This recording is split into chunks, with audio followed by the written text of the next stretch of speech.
जैसा कि आप जानते हैं कि अब हम चुनाव के बहुत करीब आ चुके हैं और ये चुनाव वर्ष के रूप में हम देख रहे हैं इस वर्ष को। और भारतीय जनता पार्टी की वर्तमान सरकार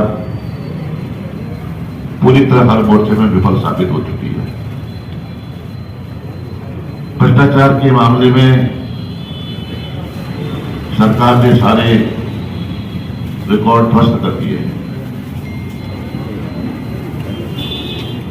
चरम सीमा पर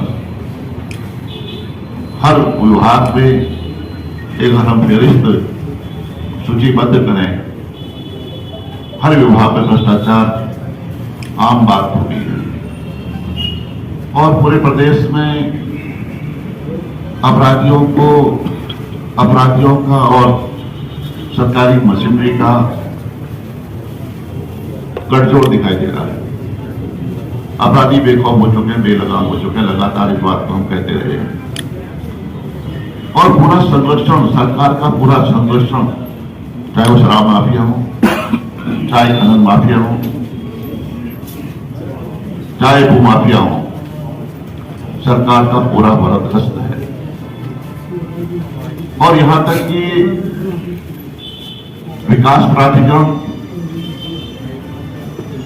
के नाम पर आम आदमी को एक घर बनाने के लिए, कमरा बनाने के लिए भी बार बार चक्कर काटने पड़ रहे हैं जिला विकास प्राधिकरणों के अधिकारियों को और बिना पैसे के, बिना धनराशि दिए बगैर कुछ काम नहीं हो रहा है, उनके नक्शे पास नहीं हो रहे हैं।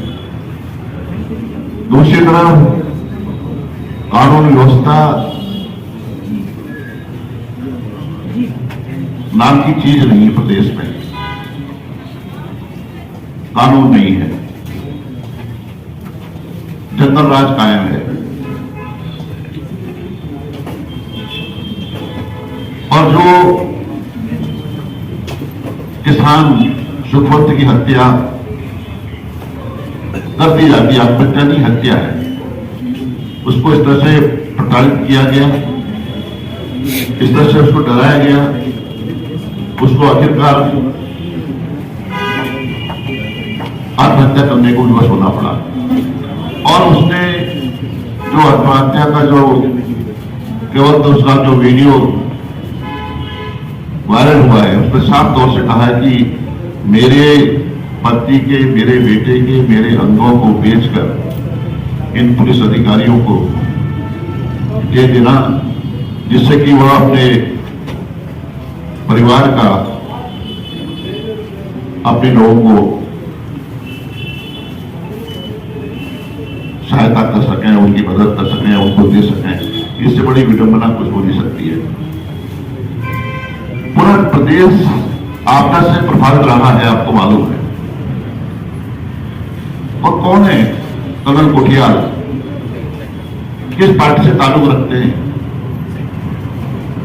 थराली में क्या हुआ? थराली में क्या हुआ? पूरे पहाड़ के जो पर्वतीय क्षेत्र के जो सीमांत जनपद है वहां किस तरह के हालात हैं?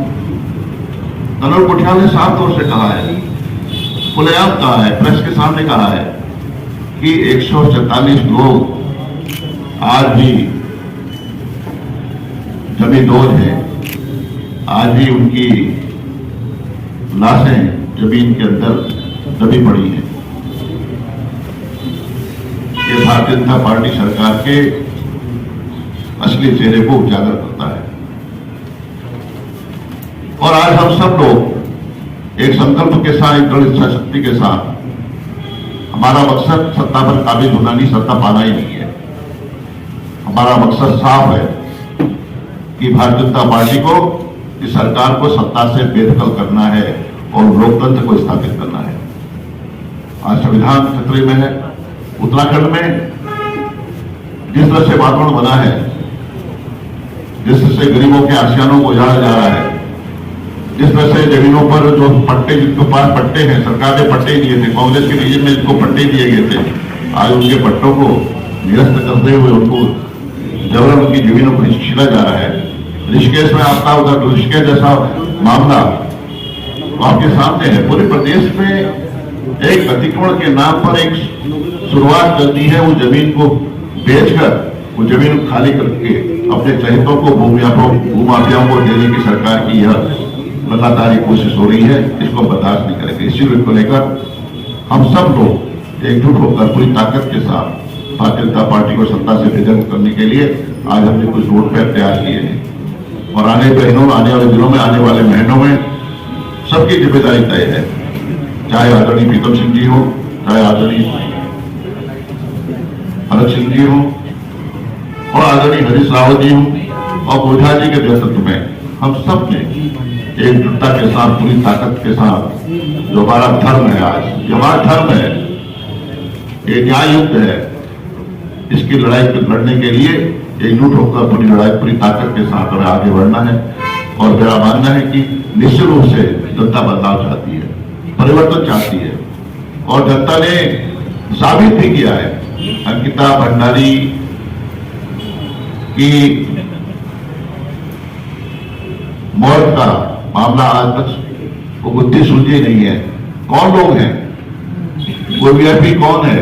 पूरा जनमानस उत्तराखंड की हर घर से, हर परिवार से, जिस तरह से लोगों ने खुलेआम सड़कों पर आकर विरोध दर्ज किया, न्याय की गुहार लगाई है, तो ये साबित हो चुका है कि भारतीय जनता पार्टी बेनकाब हो चुकी है।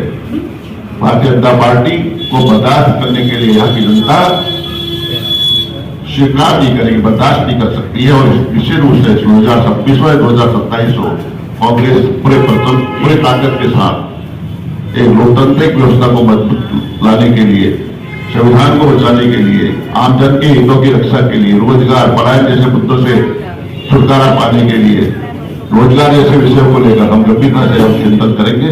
और आने वाले समय में निश्चित रूप से मेरा मानना है कि जो भी मुद्दे होंगे, यहाँ के मुद्दे, उन मुद्दों को लेकर हम जनता के बीच में जन जागरण अभियान शुरू करेंगे और भारतीय जनता पार्टी की चेहरे की जो भारतीय जनता पार्टी को चेहरा है उसको बेनकाब भी करेंगे और इनकी जो असलियत है उसको जनता के सामने लाने का काम करेंगे। आप सबका बहुत बहुत धन्यवाद।